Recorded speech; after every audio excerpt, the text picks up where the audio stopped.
The United Nations Security Council issued a presidential statement on Somalia on Friday, reiterating the need for a comprehensive strategy for peace and stability in the country through collaborative efforts including all stakeholders. The statement delivered by this month's presidency of Gabon reaffirmed its support for the Djibouti Agreement, an agreement between the Transitional Federal Government of Somalia and the Alliance for the Re-Liberation of Somalia. The Security Council reiterates its respect for the sovereignty, territorial integrity, political independence and unity of Somalia. It reaffirms its support for the Djibouti Agreement and peace process as the basis for the resolution of the conflict in Somalia.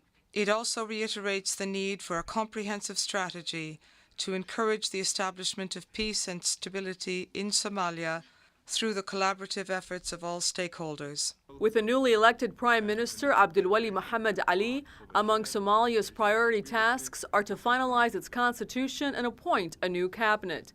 The presidential statement also called on all signatories of the Kampala Accord, which was signed on June 9th, to honor their obligations. The Security Council calls on the signatories of the Kampala Accord to honor their obligations. It takes note of the appointment of the new Prime Minister of Transitional Federal Government and looks forward to the prompt appointment of a new cabinet. It calls on the signatories to ensure cohesion, unity and focus on the completion of the transitional tasks set out by the Djibouti Accord Agreement and the Transitional Charter. It calls on the transitional federal institutions to build broad-based representative institutions through a political process, ultimately inclusive of all, taking into account the need to ensure the participation of women in political life. Somalia continues to suffer from violence, famine, escalated piracy, causing increasing numbers of refugees to flee to neighboring countries.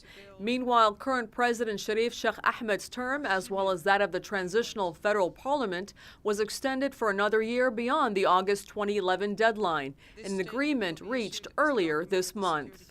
Somalia has not had a fully operational government and has been afflicted by fractional warfare since 1991. Afaf Kanja here at the Security Council for South South News, United Nations.